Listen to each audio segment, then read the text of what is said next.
Coucou mes essayeuses et mes essayeurs, j'espère que vous allez bien. À mon niveau, ça va super bien.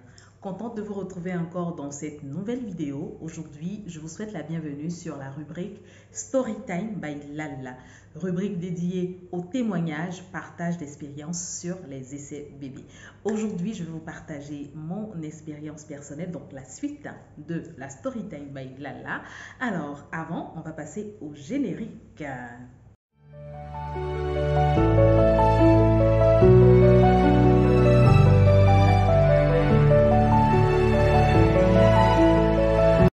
Avant de commencer cette vidéo, je souhaite la bienvenue aux nouveaux sur ma chaîne YouTube Quand bébé se fait attendre by Lala. Je suis Lala Christelle Nguesson, 2 fois Ballon d'Or. Je vous invite à vous abonner à ma chaîne YouTube en cliquant sur l'onglet s'abonner, à liker et surtout n'oubliez pas de cliquer sur la cloche de notification pour ne rater aucune de mes vidéos. Alors, Storytime by Lala, dans la première partie de la Storytime, je vous avais parlé du problème hormonal que j'avais eu. Alors, suite au problème hormonal, nous avons tout fait pour que les menstrues viennent. Et après cela, puisque le problème hormonal, on a fait des examens pour savoir un peu ce qui était à l'origine. En fait, après bébé 1, vu qu'on voulait mettre un peu de temps, profiter avant de faire bébé 2, j'étais sous contraceptif. Et pour vous avouer, je suis une personne qui a une peur bleue des hôpitaux. J'ai la phobie des hôpitaux. Donc, je ne voulais même pas entendre parler de retard. Je ne voulais pas entendre parler d'une éventuelle grossesse. Donc, en plus des pilules que je prenais, j'avais des gels, j'avais quelques comprimés. C'est-à-dire, quand je vois que j'ai les rapports dans la période vraiment d'ovulation, en plus de la pilule que je prends, je vais prendre la pilule de lendemain, je vais prendre mon gel. J'avais tous les petits trucs pour éviter une grossesse indésirée. Voilà, donc c'est tout ça qui m'a causé beaucoup de problèmes par la suite lorsque j'ai commencé à chercher bébé.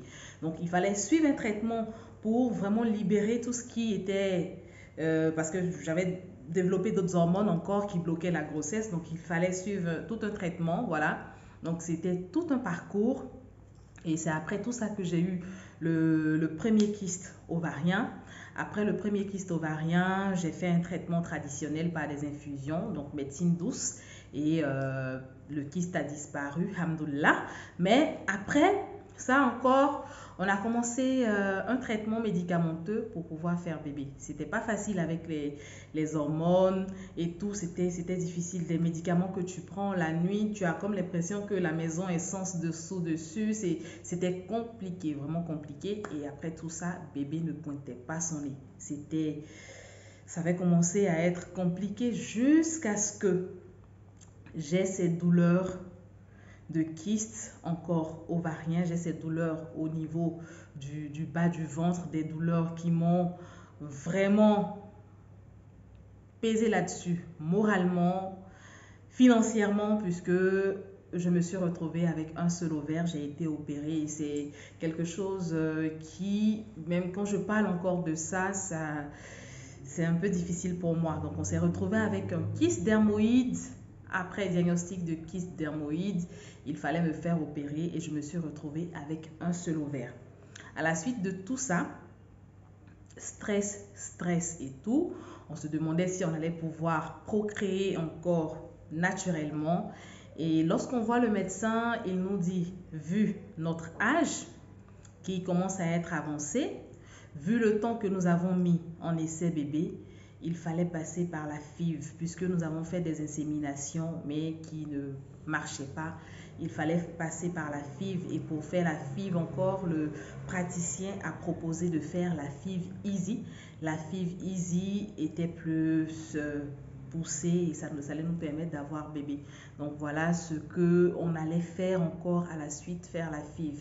Mais c'était pas du tout évident puisque après le spermogramme de mon homme, puisque dans les débuts, lorsqu'il avait fait le premier spermogramme, le praticien avait dit que tout allait bien. Mais bon, avec le stress et tout ce qui allait avec tout le parcours des essais bébés, lorsqu'il a refait le spermogramme, on parlait de de, de, de sperme qui n'était pas, le sperme n'était pas assez consistant.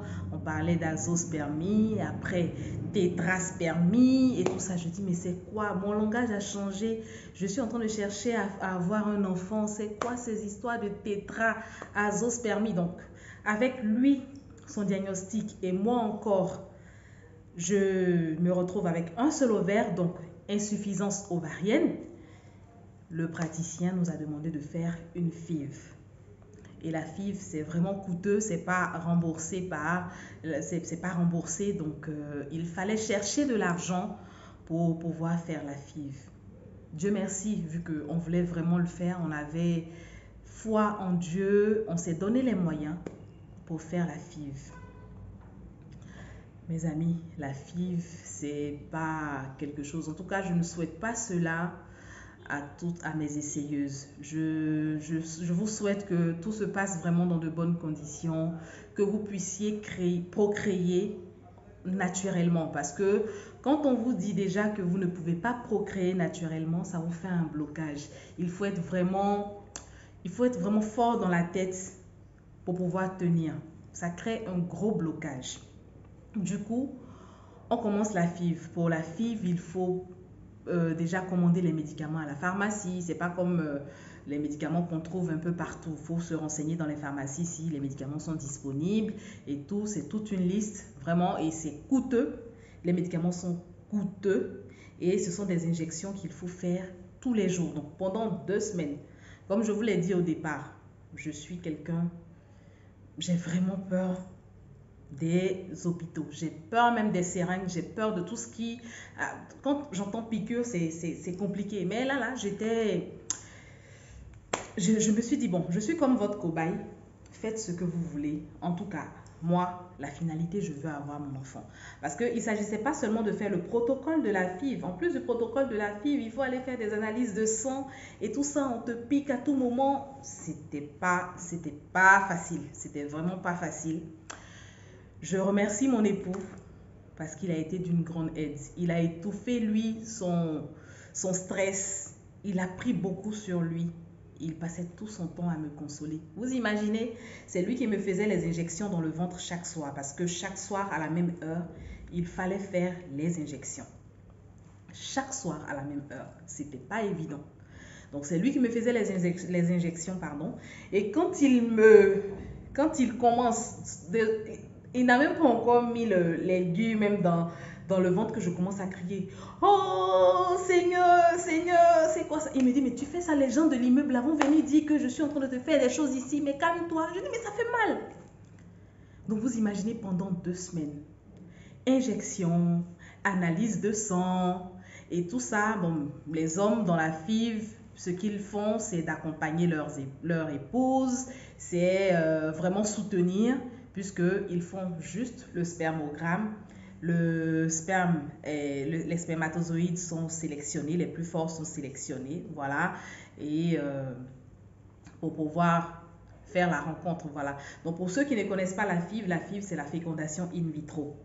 La fécondation in vitro, c'est aux alentours de 3600 €. Voilà, mais on vous dit 3600 €, mais c'est pas cette somme fixe, puisque en allant faire les analyses de sang, en faisant d'autres analyses à côté, vous dépassez en tout cas les 3600 €. Donc pour toutes celles à qui on demande de faire des FIV, je vous invite à vous préparer. Ne tombez pas comme ça. Ne dites même pas que vous voulez faire la FIV pour faire la FIV, puisque c'est un traitement déjà lourd, moralement, psychologiquement et surtout financièrement. Voilà. Donc, on fait la FIV. On finit tout et tout.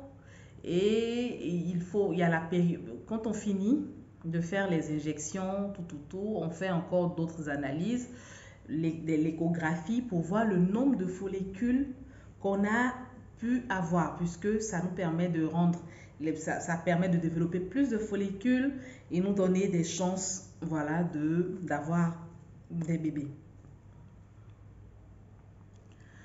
On finit, on va voir le médecin pour les analyses. Et le médecin, il me dit, Madame, je suis désolée, mais vous êtes une mauvaise répondeuse. Coup de massue. Imaginez un peu ce que ça nous fait. Tu dépenses dans les injections, dans les analyses de sang et tout cela n'est pas remboursé.